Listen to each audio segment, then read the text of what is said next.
First and foremost, I want to open up with the universal greeting of Assalamu alaikum. Walaikum assalam. Walaikum assalam. Um, we're just here to celebrate your life, and we just have a couple of questions and historical significance of your life that we want to inquire about. You can start off by stating your name. Which one? All of them. The You first want, one, you want the all the names? All I the have? one names. you was born with. I was born with uh, my mother named me Buddy. I was born on Memorial Day and the soldiers were singing the song My Buddy. Got a little bigger, got the name Loach, Lochos, El Cuentos, the gang I was in Booker T. Later on, my real name was Louis Barnes Mays. That's the name I was born with, named after my uncle in California, my mother's brother. Moved on a little later on, started dealing in life, went to New York, took the name Jacques Maldonado. People thought I was Cuban. That was my dealer name, but I got arrested with it. That's why I ain't on Louis Mays.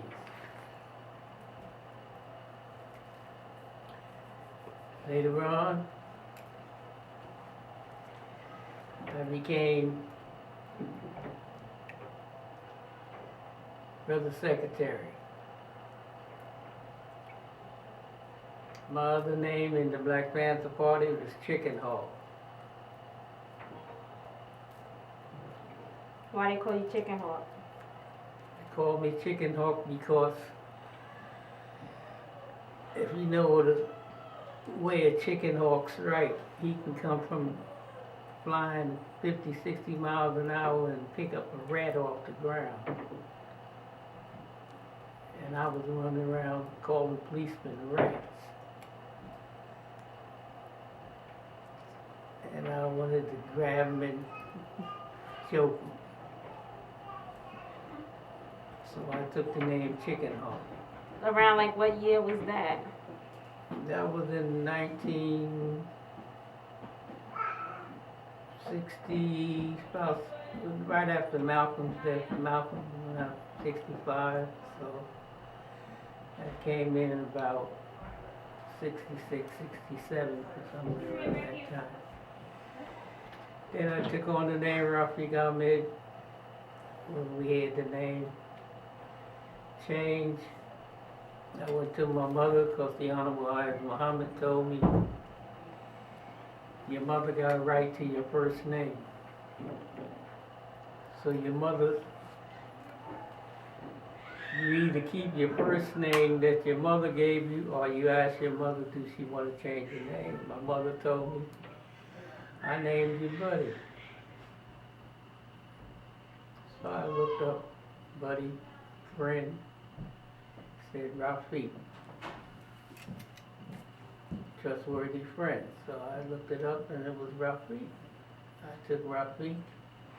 Auni, that name came from the name you see with the brothers walking around with all the white on, the Ansaro, helpers, aides. Ahmed meant one who daily praises God. So we took that name as a family name. So those are the names that I had. I had some other names people called me too, but they were derogatory. But that's basically names I chose and held on to life. How about discussing some of your family background? The historical background of, your father and mother, your ethnic background, your culture, and your family ties. Can you do that for us? Well, when I was, remember about my early life, born in Mountainside Hospital in Winbridge, New Jersey. We were living in Montclair. And from there we had a house. That house got burnt down. I don't know whether they said I burnt it down. But we were playing cowboys and Indians. I threw fire in the closet after my sister. And the house burnt down. We later moved on from the fire. My family got separated. Me and my brother Charles went with my Aunt Nate in Philadelphia. My Aunt Nate took care of us until we all got back together with my father when he got a job at Western Electric and also worked in the docks. We moved to Booker T. And that was the first black project in Jersey City. Lafayette was all white. That was a white project in 9-1. And then Booker T became 9-3. And we moved into Booker T, went to school. My mother and my father was from Georgia. He told me he came from Georgia and his father didn't speak too much English. And his father was a sharpshooter, a troublemaker. And one day my father got thrown up on the porch by the Klan. They killed him, threw him on the porch at night. My grandfather, anyway. What language did he speak? Excuse me? What language did he speak? I don't know. My father said he was a group of people on the outside of South Carolina. Even though they were down in Augusta, Georgia, there was a little island outside South Carolina. This is what he told me. And his father didn't, they spoke a language. It's almost like a lot of people say that it was Geechee talk, but my father said no, it wasn't Geechee talk. It was Gullah? He said it was just, I never knew that. I don't want to tell you a lie. I never know what the language actually was. So my father, later on, he had a sister. His name was Walter Romeo and his sister's name was Juliet. And his sister got sick and he was down in Augusta, Georgia, and he took her to the hospital. Blacks couldn't go in the front. They had to go through a little tunnel in the back and walk up to a wooden door, my father told me. And he took his sister up to the wooden door. He banged on the wooden window and they opened the window and said, "What do you want?" He said he told them his sister was sick and they said, "All right, close the window." Stayed back there, he said, for about a day and a half. And he couldn't hear his sister no more and she died. So he went home and got his rifle, came back, knocked on the window, they opened it up, he fired. Fired on the people, that's where he got the name Dime. They called him Dime because they told him his life wasn't worth 10 cents no more. And he took off, came up to Georgia, to Philadelphia. That's where he met my mother. My mother went to a prestigious school. She had a good education. And I later on in life, when I went to a school that the Nation of Islam had brought in Sedalia, found out that's the school that my mother went to. The same school. She was a relative of Nat King Cole's wife. Nat King Cole was a relative of my mother. She went to the same school.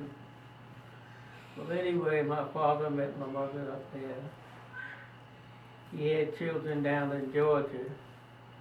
What was your mother's name? Barbara What? Duggar. And your father's name was Walter Mays? His name was Walter Mays. My mother's real name from her father was a Blackfoot Indian.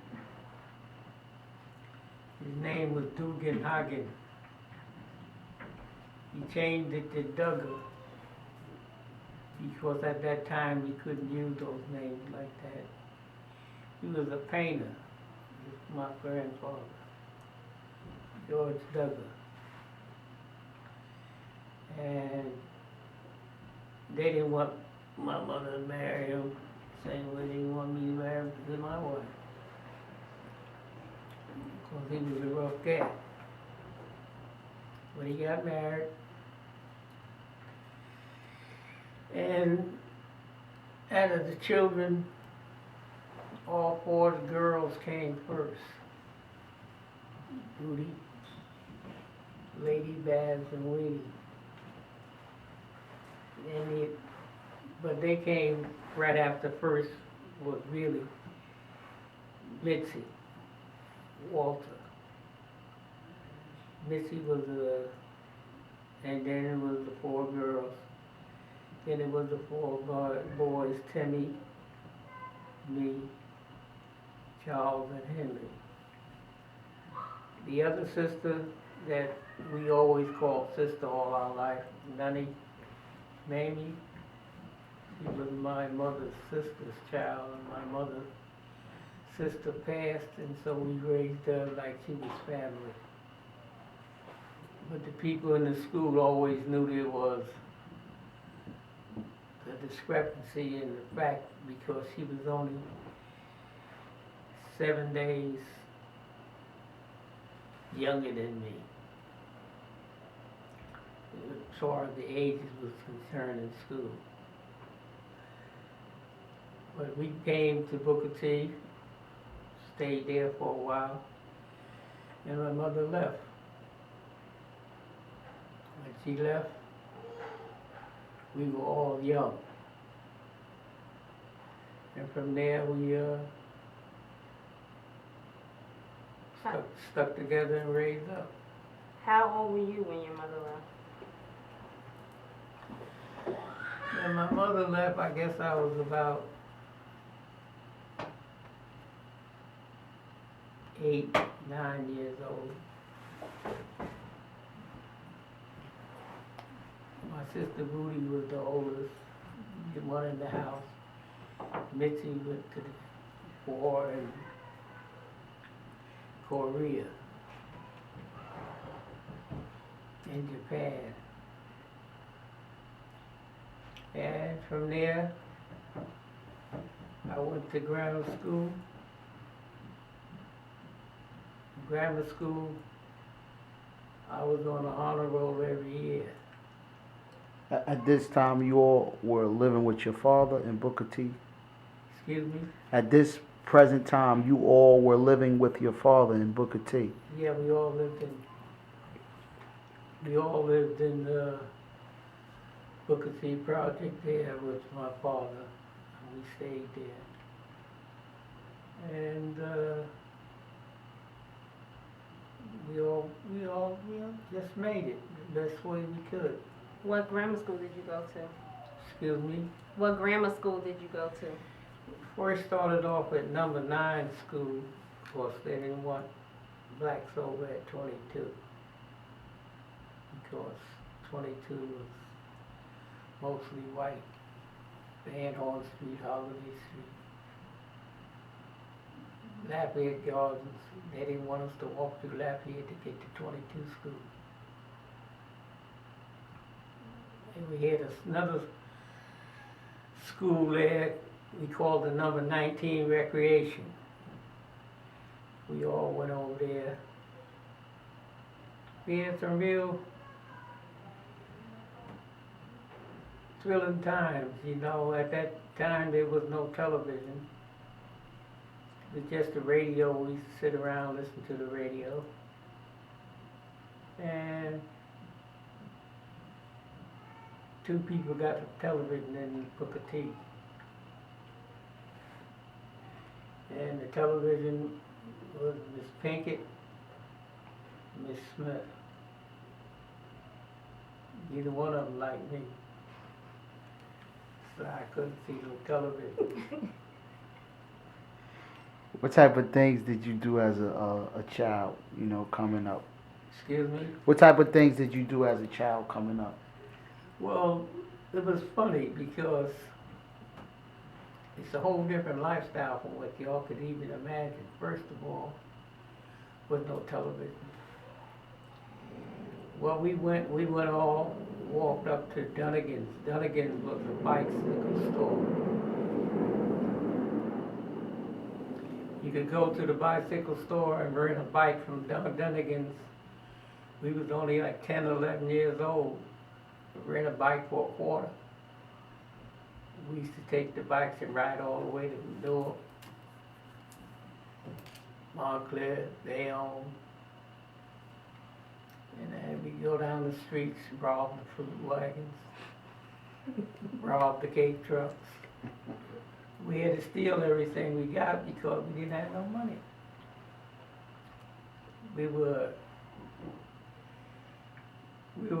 more or less, I don't know how you would call it, barricaded in. We couldn't go to the junction, that was all white. We couldn't go past Montgomery Street, that was all Italian. We couldn't go on the hill, those were the richer blacks. And so we was known as the project people. And nobody didn't want project people around them. Didn't you live in the same projects with like Ray Brown and them? Yeah, Ray Brown was a lawyer. He was going to Fordham University. And he was in the Army. He also had Andy Stanfield, he was in the Olympics. Track star, he lived in Booker T. Judge Scott lived in Booker T when he first got started. There were a couple of other judges that were living in Booker T at that time. Booker T wasn't a poor people's project. It was a black project, but it wasn't a poor people's project.